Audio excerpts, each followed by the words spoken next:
Assalamualaikum warahmatullahi wabarakatuh. Nama saya M. Nur Sabrianto. Salam Bapak dosen yaitu Bapak Abdul Aziz. Semoga kabar Bapak sehat walafiat, sehat selalu. Di sini akan menjelaskan peran mahasiswa pencegahan korupsi.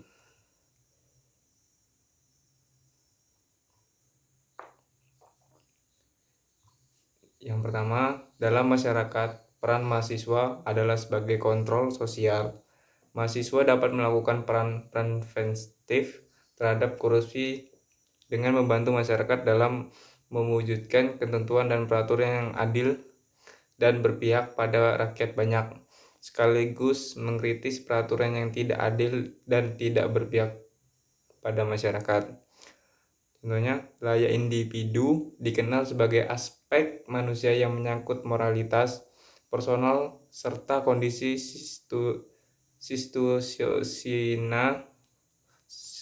situasional seperti peluang terjadinya korupsi termasuk di dalamnya adalah faktor kemiskinan. Wilayah sistem dikenali sebagai aspek institusi atau administrasi. Korupsi dianggap sebagai konsekuensi dari kerja sistem yang tidak efektif. Mekanisme kontrol yang lemah dan kerapuan sebuah sistem memberi peluang terjadinya korupsi. Jadi, yang di dalam mekanisme itu ada peluang untuk orang melakukan terjadinya korupsi.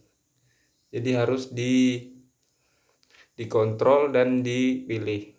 Wilayah irisan antara individu dan sistem dikenal dengan aspek sosial budaya yang meliputi hubungan antara politis, unsur pemerintah dan organisasi non-pemerintah. Selain itu meliputi juga kultur masyarakat yang cenderung prinsip dan kurang peduli dengan hal-hal yang tidak terpuji. Di samping itu terjadinya pergeseran nilai, logika sosial dan ekonomi yang ada dalam masyarakat.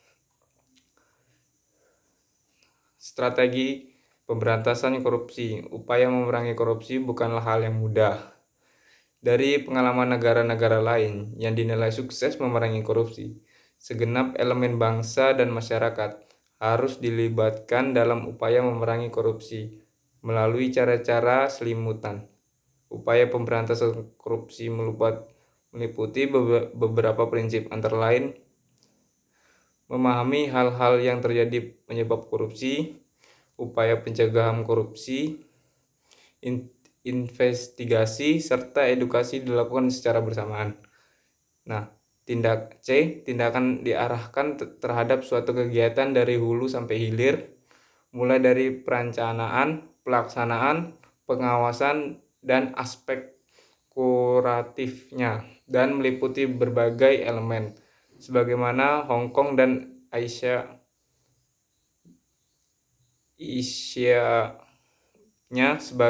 maka strategi yang perlu dikembangkan adalah strategi memerangi korupsi dengan pendekatan 3 pilar, yaitu preventif, investigatif, dan edukatif.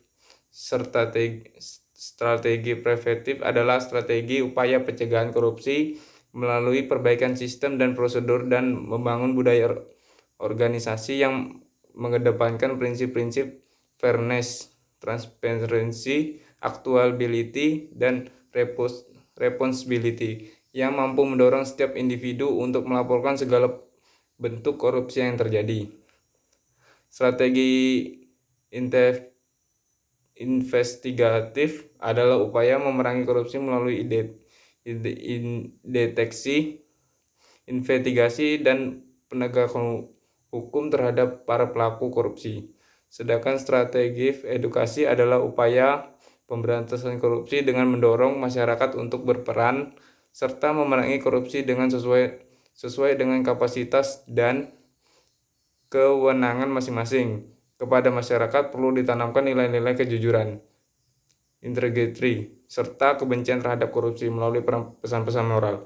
Jadi dalam sini kita harus memilih orang-orang yang pantas untuk dijadikan pemimpin atau wakil rakyat seperti itu. Nah, peran mahasiswa dalam pemberantasan korupsi adalah pembenahan terhadap diri dan kampusnya. Mahasiswa harus mendemonstrasikan bahwa dirinya dan kampusnya bersih dan jauh dari perubahan itu. Bagaimana peran mahasiswa dan dalam pemberantasan korupsi? Nah, strategi apa yang digunakan untuk pemberantasan tindak pidana korupsi? Adalah pencegahan pada lambang penegak hukum, pencegahan pada lambang lainnya, penindakan, harmonisasi peraturan undang-undang, penyelamatan aset hasil korupsi, kerjasama internasional, dan pelaporan. Tips agar tidak korupsi di kalangan mahasiswa atau pelajar. Nah, tipsnya ada 5. Utamakan apa yang menjadi tujuanmu.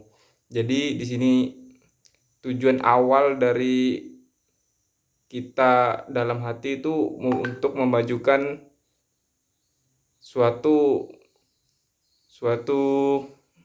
usaha, yaitu untuk supaya lebih maju lagi. Nah, kedua, tanamkanlah jiwa-jiwa suka menabung. Nah, ini harusnya sudah diajarkan waktu kecil kita untuk menabung, suka nabung supaya tidak terjadi korupsi. 3, utamakan kebutuhan bukan keinginan. Nah, kebutuhan harus didulukan, bukan keinginan dulu.